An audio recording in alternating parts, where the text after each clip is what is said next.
Um dos principais destaques, né, Sheila, do dia de hoje é a apresentação, oficialização da indicação de André Mendonça como ministro do Supremo Tribunal Federal. Essa afirmação que foi feita ontem, né, ou a confirmação foi feita ontem pelo presidente Jair Bolsonaro. O chefe da Advocacia Geral da União foi o escolhido para assumir a vaga deixada por Marco Aurélio Mello, que se aposentou.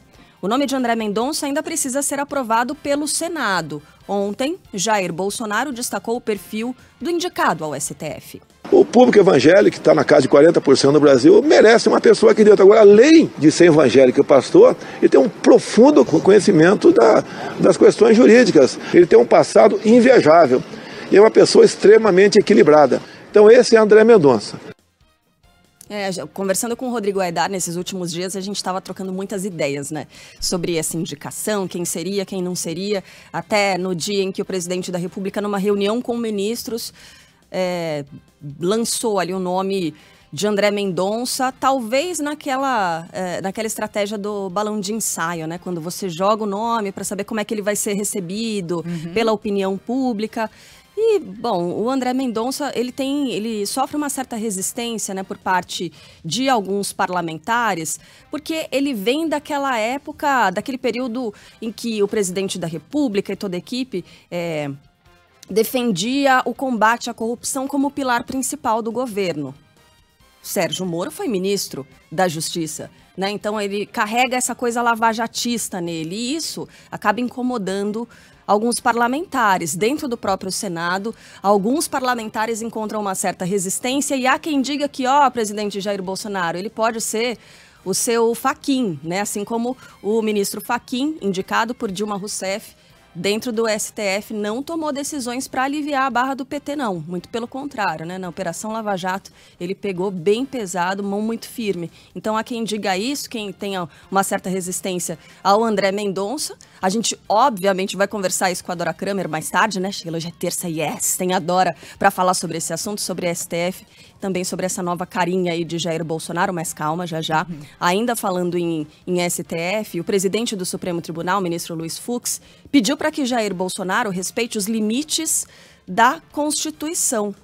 Os dois se reuniram ontem numa tentativa de apaziguar a crise entre os poderes e foi o primeiro passo de um processo de conciliação que também vai envolver os presidentes da Câmara e do Senado, segundo o ministro. Para nós fixarmos balizas sólidas para a democracia brasileira, tendo em vista a estabilidade do nosso regime político. Foi isso que nós fizemos. Isso é que compete às minhas atribuições. Chamar o presidente e dialogar com ele. A postura de um presidente tem que ser uma postura discreta e dialógica. E foi isso que eu fiz. A gente tem falado sobre isso. Ontem, inclusive, falamos bastante. Nos últimos dias, o presidente Jair Bolsonaro fez uma série de ataques a integrantes do STF, principalmente a Luiz Roberto Barroso, que preside o Tribunal Superior Eleitoral. Por diversas vezes, o presidente declarou que sem o voto impresso, as eleições de 2022 não vão acontecer. No fim de semana, Bolsonaro chegou a declarar que o ministro defende a redução da maioridade para estupro de vulneráveis. A fala levou Gilmar Mendes a sair em defesa do colega e enfatizar que a mentira jamais vai conseguir impedir a defesa da Constituição. Em nota, ex-procuradores eleitorais também declararam que a democracia brasileira tem se beneficiado grandemente do sistema atual, que opera com absoluta correção. No encontro de ontem, Fux disse que o chefe do executivo recorreu a uma fábula sobre perdão para demonstrar entendimento. Bolsonaro confirmou. Até eu falei para ele, como hoje de manhã no cercadinho, eu falei sobre uma das minhas atividades de manhã, né? Que era rezar o Pai Nosso, onde no final diz o Pai Nosso que devemos perdoar as nossas ofensas enquanto perdoamos quem nos tem ofendido. Então, basicamente, foi essa conversa, durou 20 minutos, e estamos perfeitamente alinhados, respeitosos para com a Constituição, e cada um, né, se policiar dentro do seu poder, no tocante aos limites. O que foi? Ele pediu desculpas mesmo? É isso, Sheila?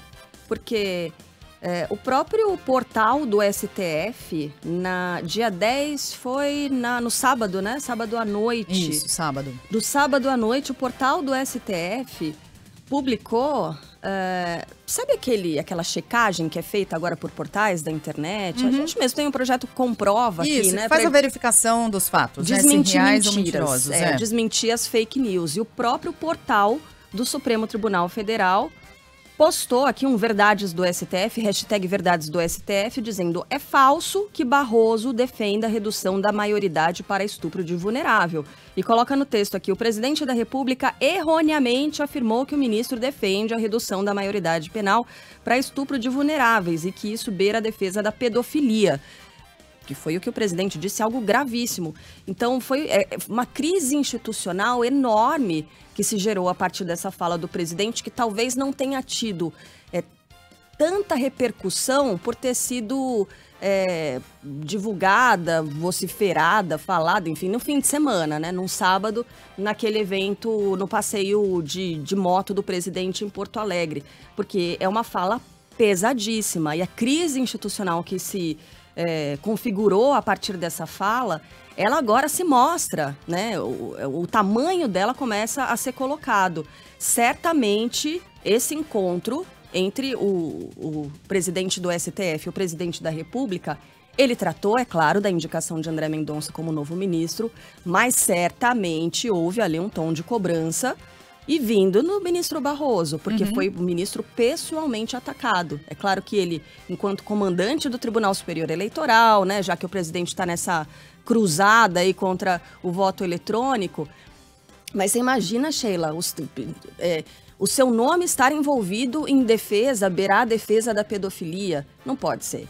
Então, ao que tudo indica, o presidente deve ter pedido desculpas ao ministro Luiz Fux. Não falou isso com todas as letras, mas deu ali o Pai Nosso para representar o que ele disse. Estava num tom tão mais ameno, né? Muito mais tranquilo, né? Muito mais sereno. Vamos ver quanto tempo dura, né? Porque, vez ou outra, o que faz o presidente da República, aliás, essa é uma constante, né? De afrouxar a corda e depois quase estourar a corda nessa relação entre poderes, inclusive com o Supremo Tribunal Federal. Ontem o presidente, quando perguntado sobre essas tensões entre poderes, falou o seguinte: eu não tenho problema com o Supremo Tribunal Federal, tenho problema com um único ministro, se referindo exatamente ao ministro Barroso, presidente do Tribunal Superior Eleitoral. Mas quando há ataques institucionais, quando há ataques a um sistema eletrônico que é defendido também pelos ministros, aí a gente sabe, fica claro que não se trata de uma questão direcionada apenas a Barroso. É claro que a entidade como um todo, a instituição como um todo, acaba se manifestando, se posicionando, e foi exatamente o que Fux fez ontem ao chamar para essa conversa.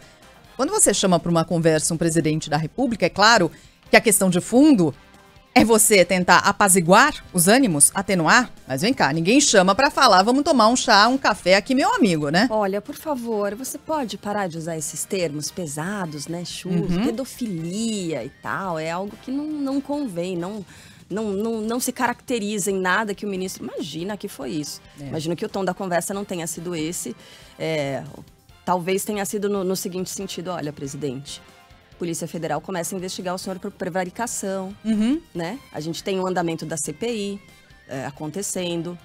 Não digo que seja um tom de ameaça ou de chantagem. Não, mas de lembrar, inclusive, os limites constitucionais, né? O senhor está colocando o pé em cima da linha, demais. E, aliás, é uma linha que é grossa, né? Porque cada vez mais o presidente ele vai avançando com o pezinho ali para a beirada da linha. Quando é que chega isso? Talvez tenha sido um lembrete nesse sentido. E aí, Sheila, ontem eu fiquei curiosíssima para saber o que é que a Dora Kramer vai falar sobre isso, né?